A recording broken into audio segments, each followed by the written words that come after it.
Chandigarh PGI के paediatric centre स्थित newborn unit paediatric विभाग के द्वारा आगामी 4 और 5 अप्रैल को नवजात शिशुओं के दिमागी विकारों पर केंद्रित एक विशेष 2 दिवसीय कार्यशाला का आयोजन किया जा रहा है। इस वर्कशॉप का मुख्य उद्देश्य डॉक्टरों और विशेषज्ञों को उन आधुनिक तौर तरीकों से अवगत करवाना है जिनसे कि समय से पहले पैदा हुए बच्चों और जन्म के समय गंभीर बीमारियों से जूझ रहे नवजात शिशुओं के मस्तिष्क को सुरक्षित रखा जा सके। इस कार्यक्रम का विधिवत उद्घाटन पीजीआई के निदेशक प्रोफेसर विवेक लाल के द्वारा किया जाएगा, जबकि प्रोफेसर प्रवीण कुमार और प्रोफेसर सौरभ दत्ता के नेतृत्व में विशेषज्ञों की एक बड़ी टीम इस प्रशिक्षण कार्यक्रम का संचालन करेगी। प्रेस नोट के माध्यम से चिकित्सा विशेषज्ञों ने एक बहुत ही महत्वपूर्ण बदलाव की ओर इशारा किया है। उन्होंने बताया कि पहले डॉक्टरों को प्राथमिक लक्ष्य केवल नवजात बच्चे की जान बचाना होता था, लेकिन अब समय बदल चुका है। प्रिवेंशन की जब बात करते हैं तो पहला प्रिवेंशन तो जब बच्चा का बर्थ होना है उससे पहले से स्टार्ट हो जाता है। तो माँ को फोलिक एसिड की टेबलेट लेनी बड़ी ज़रूरी होती है, तो उसका अपने आप बच्चे के ब्रेन पे डेवलपमेंट पे असर पड़ता है। दूसरा, मदर का न्यूट्रिशन अच्छा होना बहुत ज़रूरी है।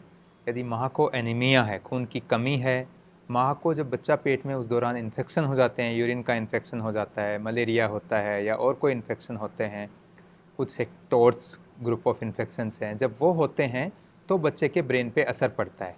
तो पहला तो है कि माँ को बचाओ, यदि माँ को इन्फेक्शन होता है तो टाइमली ट्रीटमेंट। तीसरी कैटेगरी है जिसमें बच्चे प्रीमेच्योर होने वाले होते हैं। यदि हमें लगता है कि हाँ अगले 24 से 48 घंटे में प्रीमेच्योर लेबर होगा, बच्चा डिलीवर होगा, तो कुछ इंटरवेंशन उस स्टेज पे किए जा सकते हैं जो माँ को देते हैं ताकि बच्चे के ब्रेन पे असर करें। न्यूरोप्रोटेक्टिव इंटरवेंशंस बोलते हैं।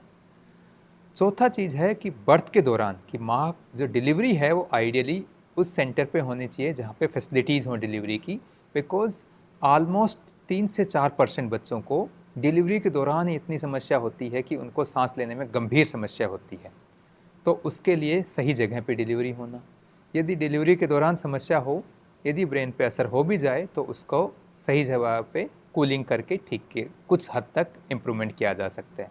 यदि बच्चे प्रीमेच्योर होते हैं तो उसमें इन्फेक्शन से बचाव करना, दौरे होते हैं उनका टाइमली ठीक करना, यदि इन्फेक्शन हो जाता है तो उसको टाइमली ठीक करना, और ओवरऑल जो एनवायरनमेंट है बच्चे के ब्रेन के डेवलपमेंट का वो सपोर्टिव एनवायरनमेंट, ये सारी चीज़ें हैं जो एज ए प्रिवेंटिव मेजर्स करी जा सकती हैं। दूसरा है अर्ली डायग्नोसिस, वो भी एक प्रिवेंशन का पार्ट है कि यदि दिक्कत हो भी जाती है, ब्रेन में इन्फेक्शन होता है, बच्चे को इन्फेक्शन होता है, बच्चे की जैसे कि सर ने बताया शुगर कम होना, पीलिए का लेवल बढ़ना, इन सब को यदि हम अर्ली डिटेक्ट कर लेते हैं और बचाव करें तो भी काफ़ी हद तक ठीक किया जा सकता है।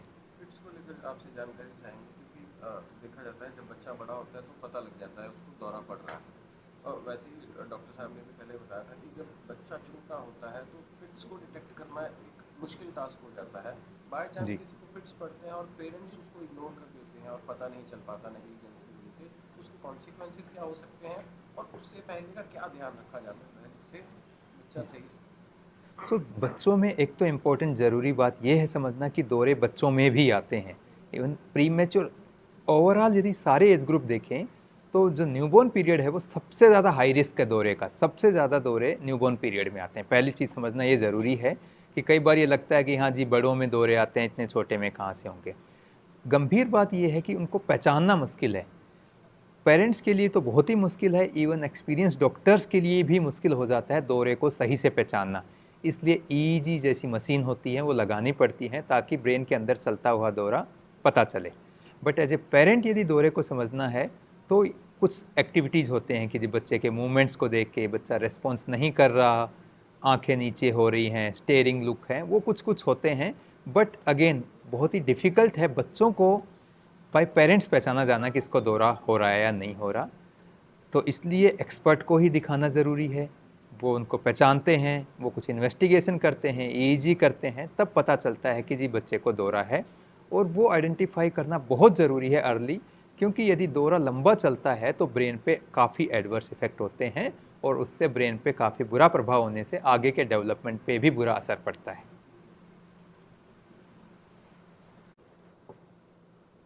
सर, हाल ही में न्यूरो डिसऑर्डर्स को लेकर बच्चों में काफ़ी खामियां पाई जाती हैं और ऐसे में पीजीआई के द्वारा एक वर्कशॉप का आयोजन किया जा रहा है, सर किस तरीके से देखते हैं, क्या कुछ खास उद्देश्य इसके पीछे रहने वाला है? तो ये वर्कशॉप हम इसलिए ऑर्गेनाइज कर रहे हैं क्योंकि न्यूबॉर्न बेबीज़ का ब्रेन बहुत डेलिकेट और वल्नरेबल होता है और न्यूरोलॉजिकल प्रॉब्लम्स काफ़ी कॉमन हैं न्यूबॉर्न बेबीज़ में, ख़ास करके जो प्रीमेच्योर पैदा होते हैं। तो इनफैक्ट जो एक्सट्रीम प्रीमेच्योर बच्चे होते हैं या जिनका वज़न 1 किलो से कम होता है, उनमें तो ऑलमोस्ट 1/3 से ज़्यादा बच्चों को आगे जाके या तो वो सर्वाइव नहीं करते, या जब सर्वाइव करते हैं उनको बहुत सीरियस न्यूरोलॉजिकल प्रॉब्लम्स होते हैं। ये low and middle income countries जैसे इंडिया में और भी कॉमन है ये problem compare to high income countries. और इसलिए हमने डिसाइड किया कि ये 2 दिन के लिए हम केवल इसी विषय पर इन डेप्थ डिस्कस करेंगे with hands on mini workshops with in the workshop, और रियल लाइफ केस डिस्कशंस भी हम डिस्कस करेंगे, जिससे कि डेलीगेट्स को पूरा फ़ायदा मिले इस वर्कशॉप से। तो ये उद्देश्य था ये वर्कशॉप ऑर्गेनाइज करने का। हाँ, कर सकते हैं। तो 2-2 एक्सपर्ट्स होंगे एक ग्रुप ऑफ डेलीगेट्स के साथ, और फिर ये केसेस एक्चुअली ये रियल लाइफ केसेस डिस्कस किए जाएंगे। तो हम इंफॉर्मेशन प्रोवाइड करेंगे धीरे धीरे डेलीगेट्स को, और हर स्टेज पे डिस्कशन होगा। तो जैसे फर्स्ट प्रेगनेंसी के दौरान कुछ जेनेटिकल डिसऑर्डर बच्चे में पाया गया, कई बार ये पैटर्नल होता है, मैटरनल होता है, तो क्या नेक्स्ट प्रेगनेंसी के अंदर उसको बचाया जा सकता है या उसको ट्रीट किया जा सकता है या अर्ली डायग्नोस किया जा सकता है, जिससे बच्चे की जान भी बची रहे या वो जो डिसऑर्डर उसको होने वाला है उसको क्योर कर सकते हैं? आपने एक बहुत अच्छा सवाल पूछा, क्योंकि कुछ साल पहले तक कई ऐसी बीमारियां थीं जिसको हम ठीक से डायग्नोस ही नहीं कर पाते थे, क्योंकि हमारे पास वो साधन नहीं थे डायग्नोस करने के लिए। तो ये ग्रुप ऑफ जो डिसऑर्डर्स हैं, इनको बोलते हैं इनबॉर्न एरर्स ऑफ मेटाबॉलिज्म या मेटाबॉलिक डिसऑर्डर्स, जिसमें बॉडी के अंदर प्रोटीन या कार्बोहाइड्रेट या फैट के मेटाबॉलिज्म के लिए जो एंजाइम्स वगैरह चाहिए, वो जेनेटिकली एब्सेंट होते हैं कुछ बच्चों में, और उसकी वजह से उनका ब्रेन डैमेज हो जाता है। तो आजकल पीजीआई में, बहुत सारे बड़े हॉस्पिटल्स में और इवन प्राइवेट सेक्टर में ये इन बीमारियों को डायग्नोस करने के लेबोरेटरी टेस्ट्स आजकल इंडिया में हैं, और हम डायग्नोस कर सकते हैं इन बीमारियों को, अगर हम सस्पेक्ट करते हैं सही टाइम पे।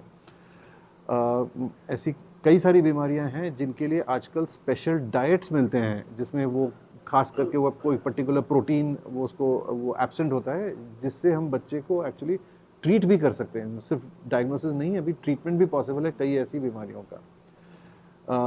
जो इंटरेस्ट की जो बात ये है कि अगर हमें बच्चे का एग्जैक्ट जेनेटिक डायग्नोसिस पता चल जाता है, मतलब उसका जीन एनालिसिस भी किया जाता है, तो अगले प्रेगनेंसी में हम ड्यूरिंग प्रेगनेंसी हम डायग्नोस कर सकते हैं इस बीमारी का, और अगर अर्ली स्टेज में डायग्नोसिस होता है तो उस प्रेगनेंसी को अबॉर्ट भी कर सकते हैं, जिससे कि एक मतलब सीरियस जेनेटिक डिजीज़ के बच्चे का जन्म हम रोक सकते हैं, जिससे कि पेरेंट्स पे वो लाइफ लॉन्ग एक बर्डन ना रहे।